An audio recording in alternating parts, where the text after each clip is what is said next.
Hey guys, welcome back to Wrestling News 365. Hope everyone is doing very well, having a good day. Now let's get into some WWE news stories. There's a ton of WWE news to get into today. We're going to start off talking about Alexa Bliss calling out Dave Meltzer. Now, Dave Meltzer's been an interesting one recently, of course. Now, look, he's the leader, if you will, or has been in the past, probably a better way of saying it, of the pro wrestling journalist, pro wrestling journalism, etc. The Wrestling Observer newsletter goes on for years and years and years and years.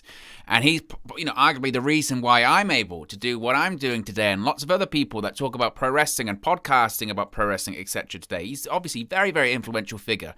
But recently, you've got to be held accountable. Some of the things he's been saying or reporting haven't turned out to be accurate, whether it's a case of Asuka being having nothing creative for her and then suddenly she's got an injury, or it's a case of MVP undergoing knee surgery and then he's at a festival and all this kind of stuff. It's been catching up recently. That kind of stuff has been catching up to him recently. Now, he said something regarding the Charlotte Flair Alexa Bliss segment from this past Monday's edition of Monday Night Raw that Alexa Bliss herself has come out and said, no, that didn't happen. That's not the case. Now, Alexa Bliss took to Twitter yesterday afternoon and called out Wrestling Observer newsletter editor Dave Meltzer over a report he made on this week's edition of Monday Night Raw. Now, it was reported on the latest edition of the Wrestling Observer radio show that there were around 8,000 fans in attendance at the PNC Arena for Raw on Monday in Raleigh, and that 1,500 fans, 1,500 fans, got up and left the arena during the Alexa's Playground segment between Bliss and Raw Women's Champion Charlotte Flair.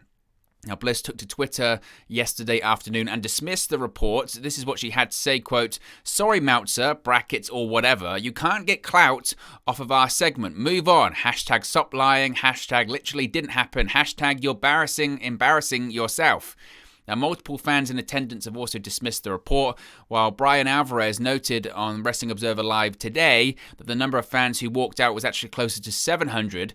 Bliss and multiple fans in attendance insist this did not happen. While some fans may have left the arena early to beat the traffic like usual, there was no mass exodus at 10 p.m. during the Bliss-Flair segment. So, it is a weird one.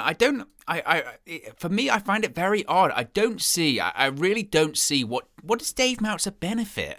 What does he benefit from that? It really did feel like, and I try my best here when I'm on the channel here, because at the end of the day, this is a news video, and I give my opinion after every news story, but at least try and talk about the news. I try my best not to have an agenda, and I like to think I don't do that. I'll praise what I like and I'll criticize what I don't like, but those comments just felt like such an agenda by Dave Meltzer, and I get it. He maybe doesn't like the WWE or he doesn't like the product, and sometimes I'm with him, sometimes I'm not. Sometimes I'll watch WWE and I'll be like, this just makes no sense and just isn't for me. But I'll watch like I did Raw Monday and go, that was a good show. That wasn't a bad show. I'll watch NXT 2.0 like I did last night and go, that was a pretty decent show. Again, I like to try and be as impartial as possible and just praise what I like and criticize what I don't like. And it was just bizarre. His comments were just very, very bizarre. 1,500 people left the arena during the Bliss Charlotte Flair segment. That's like a fifth of the arena. If there's 8,000 people there, like 1,500 fans, that's a lot. And that would be picked up on social media. Lots of people would pick that up and be like, man, suddenly it got empty. You would see it on TV, let's face it. 1,500 fans left. You would notice that. That's a big chunk of the arena just disappearing. And obviously it didn't happen. Now, Brian Alvarez can try and do damage control as much as he likes on the forums or on Wrestling Observer Radio and say, well, actually it was 700, so you're already cutting that number in half. So either you're saying Dave Meltzer is widely exaggerating things, or you're trying to defend him for lying and you yourself are lying. And yes, people leave shows early all the time. That does happen. It happens at not just WWE events. I'm sure it happens at AEW events. It happens at football matches or any sporting event or even any whatever it may be. People leave early to beat the traffic, or they go, enough's enough. I'm going to go home now. Or maybe I'm not enjoying the show, or I'm tired. I've got other places to be. Whatever it may be, people do leave early. But it just felt really, really unnecessary. And I don't understand if it's bad information that Dave Meltzer had? Maybe it is that, because again, it was, if you see the quote that he said, he basically said that someone had told him, oh, somebody told me that 1,500 fans left. And it's like, well, first of all, why wouldn't you verify that? That's a big number. Why wouldn't you verify that? And are you going to say who told you if that number is being questioned? And I understand pro wrestling journalism, you can't always reveal your sources, but if you're talking about people just at the arena, why couldn't you just say so-and-so was at the arena? Because it certainly wouldn't come from someone on the roster, surely, or someone within the company, unless they've got an agenda against Charlotte Flair or Alexa Bliss themselves. It felt very odd and very driven by a desire just to bury whoever was in that segment or bury that show. And again, I've criticized WWE, and I will. Every time there's a bad segment, I'll criticize them. That goes for any company, whether it's AEW, Impact, New Japan, whatever. It just felt very spiteful. And again, it's not the first time recently. There has been a pattern to all of this. Whether it's Asuka, whether it's MVP, whether it's Alexa Bliss now. There's another story that's escaping me, but there's a couple of them recently whereby they've just been proven just wrong. Just factually wrong, and he's been called out for that. And I do sympathize for some people because their reputations has taken a bigger hit for less. Now, any reporter, they're going to have a situation whereby they get bad information and they report something and it turns out to be wrong. That happens. But when it's time and time again, either you're making stuff up or you're not doing your due diligence to prove that what the information you're receiving is factually accurate. And I think it's probably on that side of things. And I don't understand. Again, I just don't understand. I don't think Meltzer is going for clout. I think it's just odd. It's very, very odd. I mean, Meltzer, again, earlier this year, was all over the Bad Bunny stuff with bad information. That's what he was like. He's going, oh, nobody knows who he is. And he's obviously like one of the most streamed artists on Spotify. And he's at the same time, he's getting Billboard awards, or he's getting all of these awards ceremonies. And it's like, what? It's stuff like that. It just makes him feel just silly. And it's such a silly story. And I credit Alexa Bliss, and I don't always agree with what Alexa Bliss says. I must be said when it comes to that as well. Certainly when she gets into independent contractor stuff, or certainly other stuff that she's spoken openly about, whether it's socially or politically or anything like that. But, fair play to her. That just isn't true. And it makes other people look bad that are involved in this medium. I'm not a scoopster. I don't report exclusive stuff because I don't have a desire to do that. I feel that I'm more of an opinion kind of person anyway, but still, if there's misinformation put out there, of course, then you should call people out on it. And Dave Meltzer should be held up to the same standard as everybody else. So good for Alexa Bliss, and it's just silly. It's such a silly story. Let's move on and talk about Triple H. Triple H has released his first public statement since undergoing heart surgery. Now, WWE Executive Vice President of Global Talent Strategy and Development, Paul Triple H Levesque, took to Twitter yesterday evening with his first public comments since his recent heart surgery. Now, WWE announced back on September 8 that Triple H underwent successful heart surgery the week prior at Yale New Haven Hospital in New Haven, Connecticut. It was stated that the operation was needed after Triple H suffered what they called a cardiac event caused by a genetic heart issue. WWE's statement noted how Triple H is expected to make a full recovery from the surgery. Now, in an update, Triple H tweeted yesterday and said that he's doing well in his recovery. He also commented on being grateful for the support from WWE Hall of Famer Shawn Michaels and everyone else at NXT. This is what Triple H had to say, quotes, "I've been blown away by the outreach and support from so many people. I'm recovering, doing well, and deeply grateful for all the love in my life, especially grateful for Shawn Michaels and all the superstars and crew at NXT. Steph and the girls love the snacks. See you soon." Now, as of right now, there's no word on when Triple H will return to work, but of course, when we get any information about that, we'll keep you updated. It was reported on September 17 that Triple H was in good enough shape that he's been taking phone calls. WWE talents were told they can call him to wish him well, but they were not to talk about any WWE business with him. Triple H, of course, did miss last week's 2.0 NXT revamp episode. Of course, he missed last night's show as well. It's just good to know that he's on the road to recovery. It's scary. Again, like I said at the time when that news first broke, when you start talking about quite literally life and death, pro wrestling doesn't matter. It really doesn't matter. It pales in significance when you're talking about the person. Forget what you think about Paul Levesque or Triple H or his opinions on pro wrestling or anything like that, his affiliations. At the end of the day, he's a father, he's a husband, he's someone's son, and we're talking about life and death here. And pro wrestling, when you get involved in that, really doesn't matter. So the important thing is that he makes a full recovery, and then he comes back to work and is doing what he does best. Let's talk about NXT, though, since we're talking about NXT. Vince McMahon is reportedly looking to make NXT 2.0 an edgier product on the USA Network. Now, you might say, well, that's impossible. It's a PG company. WWE does PG programming. Why on earth would they do that, or how are they going to do that? Now, this report first came out yesterday prior to NXT 2.0 actually being on the air on the USA Network. But if you watched the show last night, you would probably agree that this report probably does have something to it. Now, WWE Chairman and CEO Vince McMahon reportedly has some significant plans in store for NXT 2.0. Word going around is that WWE and the McMahons have plans for the NXT 2.0 brand to be a much edgier product. This is according to a report by Fightful Select, which, as I mentioned, came out prior to NXT going on the air last night. This would be part of an ongoing revamp for the brand on the USA Network. It was reported that NXT 2.0 may target more of a 18 to 34 demographic, which would go for everything from in-ring work and aggression to harsher language and the like.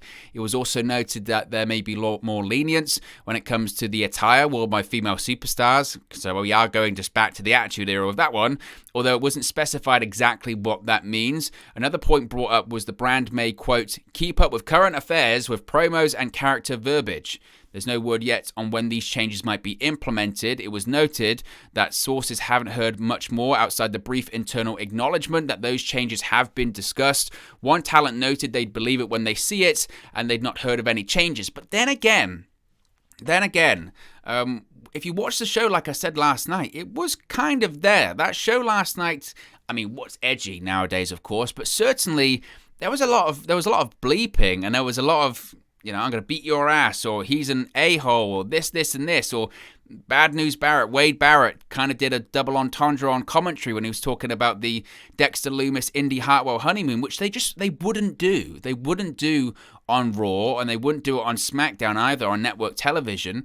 And again, is that edgier stuff? I don't know. I don't know if it is. But if that's the case, then why not? Why not do something different with NXT, right? The only thing I would say about that, and I'm all for it, because I think that's where AEW certainly does have an edge over WWE right now, is obviously they're going towards different audiences at this point. Certainly people more my age, they really like AEW because it's not tailor-made to the kids, whereas WWE does try and hit a broad demographic, which includes kids, which includes everyone, families primarily. And that's why you get characters like Nikki Ash, etc., where those characters just like, for me, again, I said this before, that character isn't for me, but it's just difficult to watch it because you're like, I just can't get on board with this because that's not a character that really appeals to me. So it would make sense to have NXT to be this edgier brand or this edgier product. The problem is I thought that's kind of what NXT was meant to be in the first place. And my concern would be if you've got a character that is, say, born in this edgy atmosphere, right? Say it's this character from the Performance Center and it's this edgy guy or girl, and they get over and they're very popular in NXT. What happens when they transition to Raw or SmackDown? They'll have to get toned down because they can't be edgy in that environment because that's not what Raw or SmackDown are. And then you get this problem once again of getting emotionally invested in a character from developmental that just isn't going to play out that way on the main roster. And that's the problem we've had in the first place. That's the one thing I actually liked about the revamp of NXT was that this transition between NXT and either Raw or SmackDown was going to be far smoother because the characters were more in line with what Vince McMahon wanted from them in the first place. So whilst I'm not totally opposed to an edgier product, because myself as a viewer, I would prefer it, and again, I thought last night's episode of NXT was pretty good. Again, it does make you wonder if, okay, are you putting more roadblocks when it comes to the transition between Raw and SmackDown? I think that's interesting, though. And certainly, again, this report came out, and I think a lot of people rolled their eyes at it because we've heard this before. But certainly, if you watched last night, you would go, you know what, there might be something to that, certainly.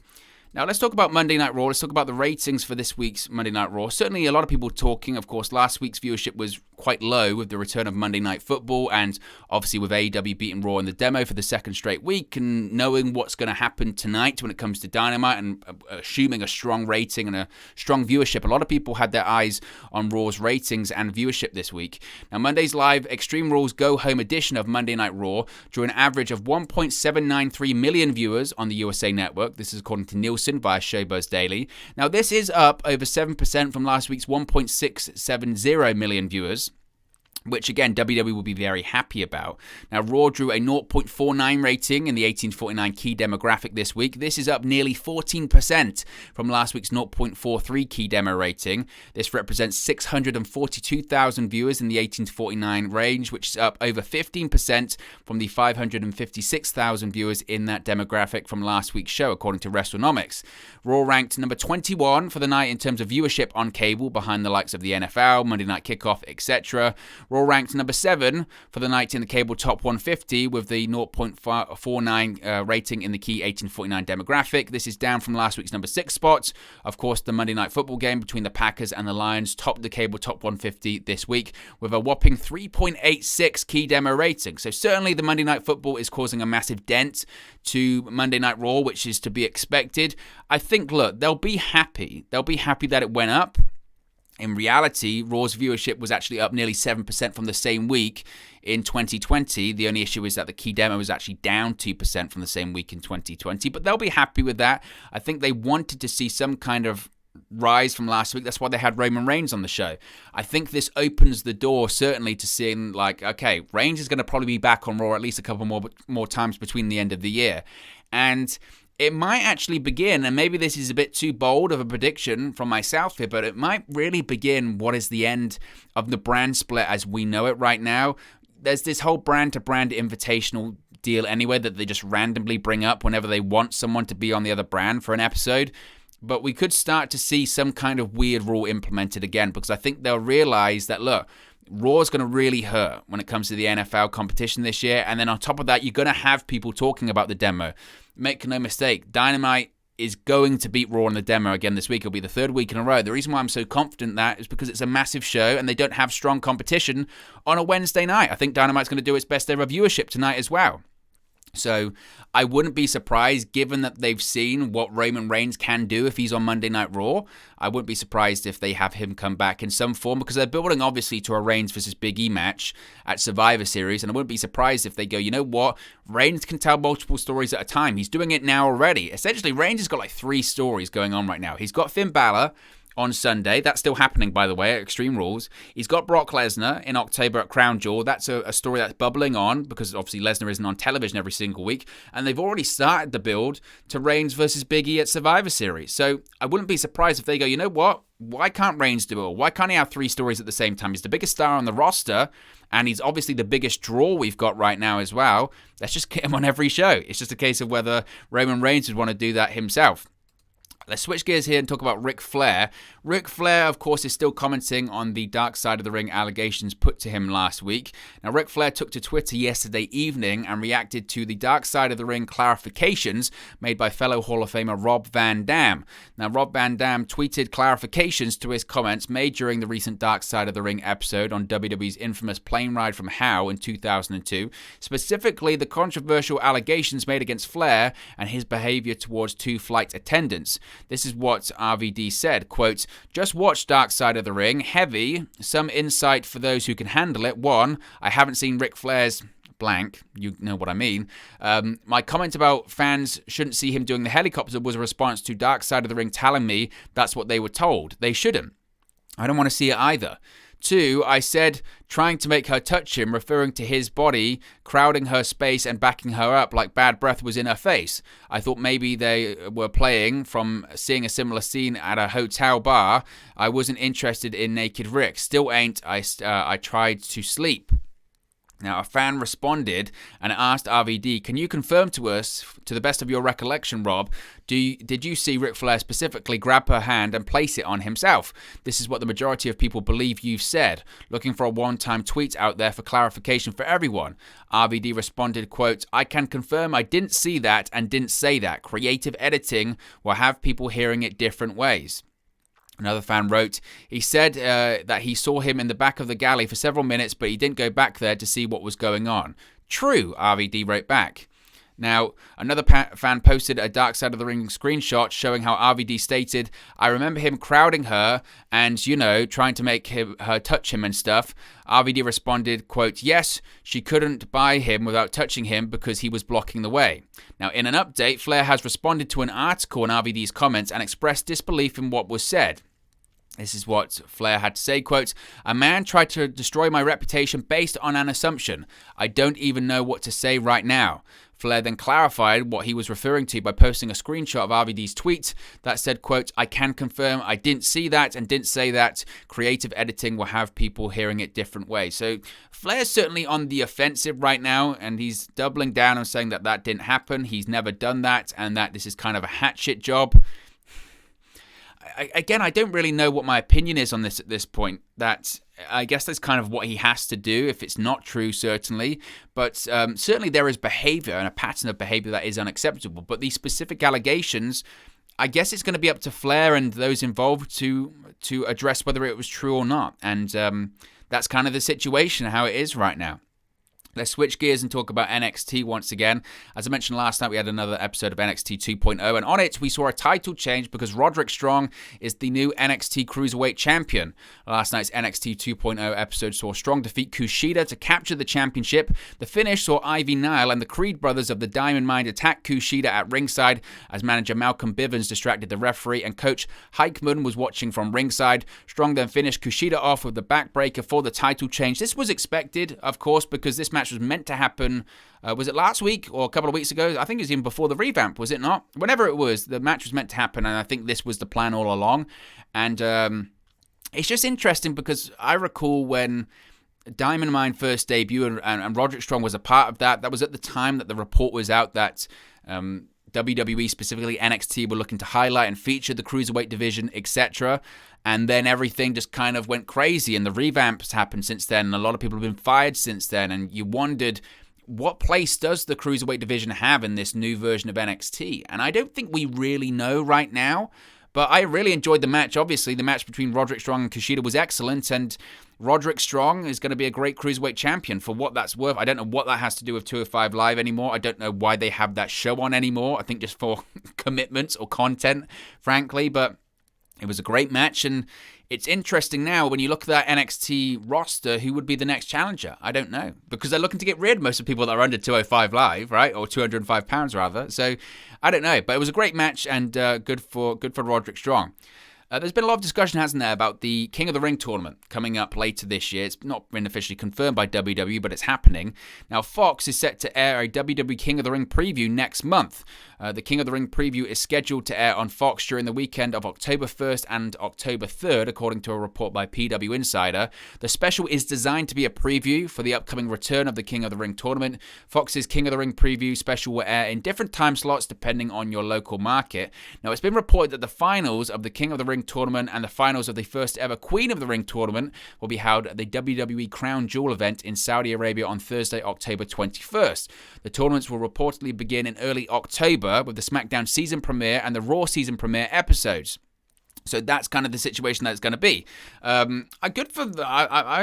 would enjoy seeing this preview. I think when they do stuff like this, when the network first launched, that's what was really good about it. Like with the Cruiserweight Classic, right? When the Cruiserweight Classic first debuted, those preview episodes that they do, or the bracket episodes, it was the same with the Mae Young Classic or the United Kingdom Championship Tournament. I think if you're a pro wrestling fan, you love that kind of stuff. And to happen on Fox, it makes it feel like a legitimate sporting event and makes it feel like a big deal. So I'm all for it, and I'm excited to see what they do, and most importantly, who's involved in the tournament. Finally, we spoke about NXT last night, and there was a ton. I mean, last week was the revamp show. Last night, we saw a ton of new stars or characters debut on NXT. Several new superstars made their debut last night on NXT 2.0. Amari Miller was officially introduced before I lost to Kaylee Ray. She appeared on the show. Dante Chen made his debut last night and was billed as WWE's first Singaporean superstar. He defeated Trey Baxter in a fairly quick bout. Chen was previously known as Sean Tan and also wrestled as Trexus. He's a former Singapore Pro Wrestling Southeast Asia champion who signed with WWE in July at the Performance Center class.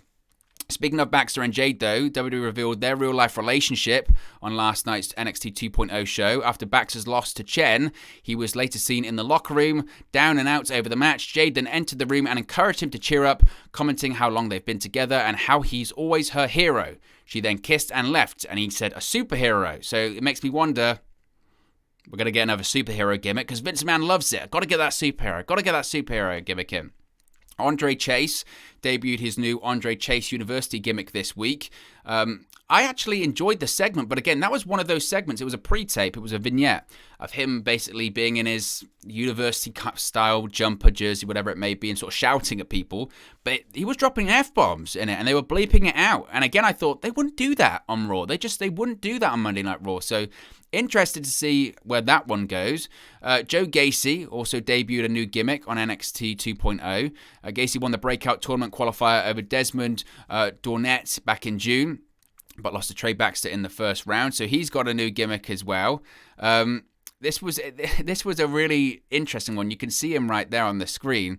So they came back from commercial, and he was sitting in the ring, and he cut a promo about how the ring is a safe space, and that NXT is home to the smallest microaggressions to the biggest grudges, and the ring is where differences are settled. He went on about how he brings a mindset of conflict resolution and doesn't need to use male privilege to get where he wants, as he understands that life isn't fair, but he believes we can achieve unity and tolerance for all, and that he is the man that will show us how to achieve peace in the safe space that is the ring. He then lost to Cameron Grimes. Gacy worked the match while smiling at times. He offered his hand for a post-match handshake. Grimes shook his hand, but Gacy pulled him in for a hug and left all smiles. It was an interesting gimmick. There were lots of these last night, and it was kind of difficult to keep up, in fairness, with all of these gimmicks, but they're just throwing stuff at the wall. They're throwing stuff at the wall, and it's talk about revamp. This show arguably was way more of a revamp than last week of all of these characters that are showing up, and he looked a bit like Kevin Owens as well, I thought too.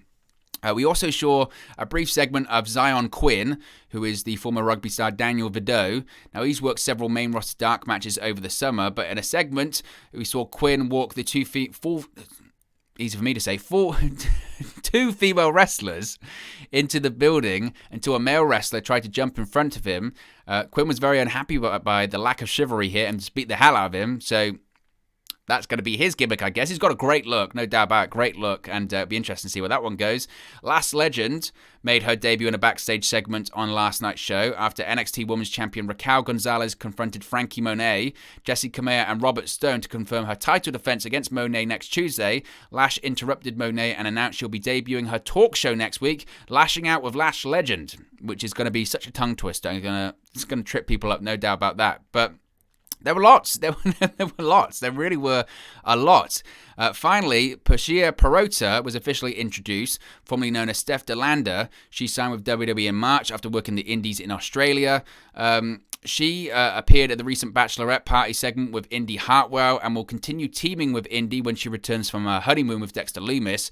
Persia interrupted a backstage segment with NXT Women's Champions Io Shirai and Zoe Stark on last night's show to warn them that she and Indy want a title shot when Indy is back. So a lot of new names, which implies to me that NXT is being restocked because a lot of the established names are going to they're probably going to go up to the main roster during the upcoming draft. I think that's probably going to be the situation. But look, guys, as always, it's just one man's opinion. What are your thoughts on all of these WWE news stories we've spoken about today? Let me know your thoughts in the comment section below. I'll do my best to respond and reply to all of your comments. Really enjoy interacting with you guys, talking about WWE, AEW, Impact Wrestling, New Japan Pro Wrestling, all things pro wrestling here on the channel. So be sure to get involved in the community. Drop a comment below. All opinions are welcome. If you have enjoyed this video, please do smash a like on the like button too. Really does help us out here on YouTube, got the rankings, and get into people's recommendation feeds if they haven't seen our videos previously. But most importantly, if you haven't already, please do subscribe to Wrestle News 365. You can do that by clicking the bottom right-hand corner of the screen right now.